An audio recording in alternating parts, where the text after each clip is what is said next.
നമസ്കാരം. ഇന്ന് നമുക്ക് സുധാകരനെക്കുറിച്ച് തന്നെ സംസാരിക്കാം.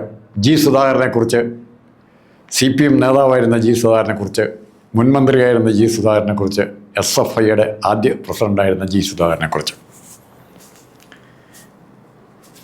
ആലപ്പുഴ ജില്ലയിൽ അറിയപ്പെടുന്ന അല്ലെങ്കിൽ ബഹുമാനിക്കുകയും കൂടെ ചെയ്യുന്ന, ബഹുമാനവും അംഗീകാരവും ഉണ്ടായിരുന്ന രണ്ട് നേതാക്കൾ, CPMൻ്റെ ഇടതുപക്ഷത്തുണ്ടായിരുന്ന പ്രധാനപ്പെട്ട അടുത്ത കാലത്തുണ്ടായിരുന്ന രണ്ട് നേതാക്കൾ, ഒന്ന് സഖാവ് VS അച്യുതാനന്ദനും രണ്ട് സഖാവ് സുധാകരനുമായിരുന്നു. മറ്റ് രാഷ്ട്രീയ നേതാക്കന്മാർ, സമീപകാലത്തുണ്ടായ മറ്റ് രാഷ്ട്രീയ നേതാക്കന്മാരെ ഇപ്പോഴത്തെ അഡ്ജസ്റ്റ്മെൻറ്റ് പൊളിറ്റിക്സിൻ്റെ അല്ലെ കച്ചവട കൊമേഴ്ഷ്യൽ താല്പര്യങ്ങളുള്ള രാഷ്ട്രീയ കൂട്ടുകെട്ടിൻ്റെ പ്രതിനിധികളായിട്ട് മാത്രമേ ജനങ്ങൾ കണ്ടിരുന്നുള്ളൂ. സുധാകരൻ ഇന്ന് സാവധാനം CPMൻ്റെ മേലങ്കി അഴിച്ചു വെച്ചില്ലെങ്കിൽ പോലും CPMൽ നിന്നും പുറത്തേക്ക് പോവുകയാണ്. പക്ഷേ ഈ ആലപ്പുഴയിലെ ഒരു സഖാവ് എന്ന് പറയുമ്പോൾ കേരളത്തിലൊരു പക്ഷേ ഏറ്റവും കൂടുതൽ കമ്മ്യൂണിസ്റ്റ് പാർട്ടിക്ക് ആശയപരമായും വൈകാരികമായും പ്രാധാന്യം ഉണ്ടാക്കിക്കൊടുത്തൊരു ജില്ലയാണ് ആലപ്പുഴ. കണ്ണൂരും കയ്യൂരും കരിവെള്ളൂരും ഒക്കെ മലബാറിനെക്കുറിച്ച് മുദ്രാവാക്യം പറയുമ്പോൾ പോലും പുന്നപ്ര വയലാർ ഉണ്ടാക്കിയ പ്രത്യാഘാതം ആന്ധ്രയിൽ, ശ്രീകാകുളത്തും തെലങ്കാനയിലും ഉണ്ടായിരുന്നതുപോലെ പുന്നപ്ര വയലാർ കമ്മ്യൂണിസ്റ്റ് പാർട്ടിയുടെ ചരിത്രത്തിൽ, ഇന്ത്യയുടെ തന്നെ ചരിത്രത്തിൽ, അല്ലെങ്കിൽ ലോകത്തിൻ്റെ തന്നെ ചരിത്രത്തിൽ സായുധ വിപ്ലവത്തിൽ കൂടി അധികാരം പിടിച്ചെടുക്കാമെന്നുള്ള പരീക്ഷണത്തിൻ്റെ വേദിയായിരുന്നു പുന്നപ്ര വയലാർ. ഒന്നും രണ്ടും പല നൂറുകണക്കിന് രക്തസാക്ഷികൾ, പ്രത്യേകിച്ചും കർഷക തൊഴിലാളികൾ അവരുടെ ജീവൻ ബലിയർപ്പിച്ചതാണ് ഈ കമ്മ്യൂണിസ്റ്റ് പ്രസ്ഥാനത്തിന് വേണ്ടി. അങ്ങനെയാണ് ഈ പാർട്ടി പടുത്തെടുത്തത്. അതിൻ്റെയൊക്കെ പ്രതീകങ്ങളായി വളർന്നു വന്നവരാണ് അടുത്ത കാലത്ത് ഉണ്ടായിരുന്ന അച്യുതാനന്ദനും ഒരു പരിധിവരെ സുധാകരനും. പക്ഷെ ഇന്ന് സുധാകരൻ പുറത്തേക്ക് ഇറങ്ങുകയാണ്. സുധാകരനെ പുറത്തേക്ക് പോകാനുള്ള ക്രമത്തിൽ തള്ളി പുറത്തേക്ക് വിടാനായിട്ട് സജി ചെറിയാനും സലാമും നാസറും ഒക്കെ ചേർന്ന് ഒരു കോക്കസ് തന്നെ പ്രവർത്തിക്കുന്നുണ്ടായിരുന്നു. എല്ലാ കാലത്തും എല്ലാ പാർട്ടിയും അച്യുതാനന്ദനെ തോൽപ്പിച്ച കോക്കസ് ഉണ്ട്. മാരാരിക്കുളത്ത് VS അച്യുതാനന്ദൻ തോൽപ്പിച്ചു. അത് പിന്നെ അച്യുതാനന്ദൻ ആലപ്പുഴ ജില്ലയിലേക്ക് മത്സരിക്കാനേ പോയിട്ടില്ല. അപ്പോൾ ആലപ്പുഴ ജില്ലയ്ക്ക് കൂടെ നിൽക്കുന്നവരുടെ കുതികാൽ വെട്ടുന്നൊരു ചരിത്രവും അല്ലെങ്കിൽ അവരെ ഇല്ലാതാക്കുന്ന ചരിത്രവും ആലപ്പുഴ ജില്ലയിലെ കമ്മ്യൂണിസ്റ്റ് പാർട്ടിക്കുണ്ട്. ആ ചരിത്രത്തിൻ്റെ ഏറ്റവും അവസാനത്തെ കണ്ണി സുധാകരനാണ്. സുധാകരൻ സ്വയം പോയതാണെന്ന് വേണേൽ പറയാം. അല്ലെങ്കിൽ ഈ കപ്പലിൽ നിന്നും ചാടി, ഇപ്പോൾ കപ്പൽ എന്ന് പറഞ്ഞാൽ ശരിയാവുള്ളൂ, ഈ കപ്പലിൽ നിന്നും ചാടി രക്ഷപ്പെടാനുള്ള ഒരു അവസരം സുധാകരൻ ഉപയോഗപ്പെടുത്തിയതായിട്ട് വരാം. എന്തായിരുന്നു സുധാകരൻ്റെ പേരിലുള്ള ആരോപണം? 2021 അസംബ്ലി തെരഞ്ഞെടുപ്പ് CPMനെ ഏറ്റവും കൂടുതൽ അസേർട്ട് ചെയ്യാൻ കേരളത്തിലെ ജനങ്ങളുടെ ഭാഗത്ത് ഏറ്റവും ശക്തിയായി ഞങ്ങൾ ഭൂരിപക്ഷം കിട്ടി ജയിക്കുന്നൊരു തെരഞ്ഞെടുപ്പാണ് 2021. 2021 തെരഞ്ഞെടുപ്പിലാണെങ്കിൽ പോലും അത്രയും അനുകൂല തരംഗം ഉണ്ടായിട്ടും 38 നിയോജകമണ്ഡലങ്ങളിൽ CPMൻ്റെ വോട്ട് 2016 തെരഞ്ഞെടുപ്പിനേക്കാൾ കുറഞ്ഞുപോയി എന്നൊരു ആരോപണം ഉണ്ടായി. ഇതിൽ ആലപ്പുഴയിലും 5 നിയോജകമണ്ഡലങ്ങളിൽ ആലപ്പുഴയിൽ കുറവാണ് വരുന്നത്.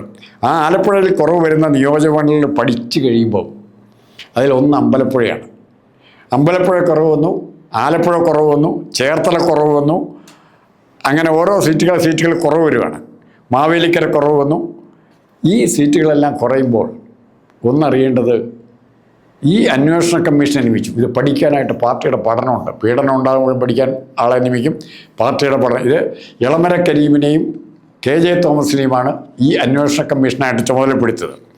ഇതിൽ ഏറ്റവും കുറവ് എന്നുവെച്ചാൽ ഈ 5 നിയോജകമണ്ഡലങ്ങളിൽ ഏറ്റവും കുറച്ച് വോട്ട് നഷ്ടപ്പെട്ടിരിക്കുന്ന അമ്പലപ്പുഴയായിരുന്നു. 2659 വോട്ടാണ് പോയിരുന്നത്.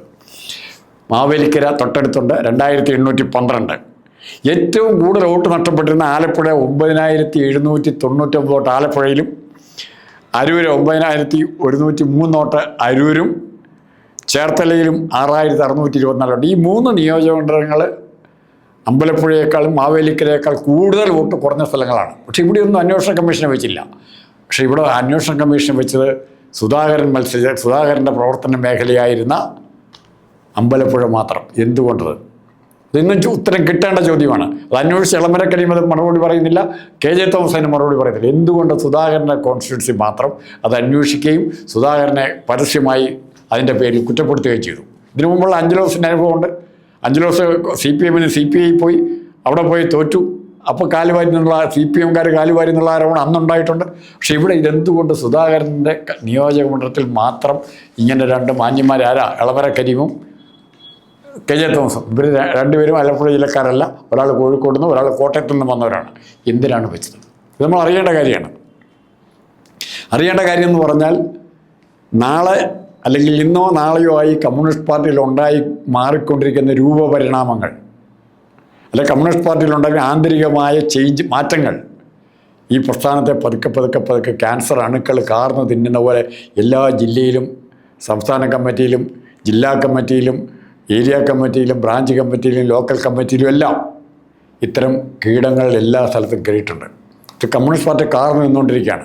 ഇത് മനസ്സിലാക്കി പെരുമാറേണ്ടത് സംസ്ഥാന നേതൃത്വവും കേന്ദ്ര നേതൃത്വമാണ്. പക്ഷേ കേന്ദ്ര നേതൃത്വത്തിൽ ഒരു MA ബേബി കരഞ്ഞിലോളിച്ച് നടക്കാനല്ലാതെ വേറൊന്നും അദ്ദേഹത്തെ കൊണ്ട് പറ്റില്ല.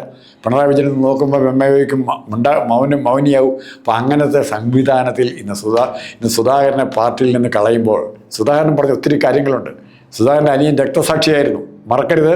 ഇവിടെ ധനരാജ് രക്തസാക്ഷിക്ക് വേണ്ടി കാശ് പിരിച്ച് പോക്കറ്റിലിട്ട പയ്യന്നൂരെ കേസ് പോലെ തന്നെ. പക്ഷേ കാശ് പിരിച്ച് പോക്കറ്റിടാൻ ആവശ്യം വന്നില്ല. കാരണം സുധാകരൻ ഉണ്ടായിരുന്നുകൊണ്ട് ആ ബാക്കിയുള്ള ചികിത്സാ ചെലവുകളും ശവസംസ്കാര ചെലവുകളും കോടതി കേസ് നടത്തിയ ചെലവുകളും എല്ലാം സുധാകരനും സുധാകരൻ്റെ വീട്ടുകാരും ചേർന്ന് ചെയ്യുകയാണ്. സ്വന്തം അനിയനെ രക്തസാക്ഷി കൊടുത്തയാളാണ്. എത്ര പേരുണ്ട് അങ്ങനെ?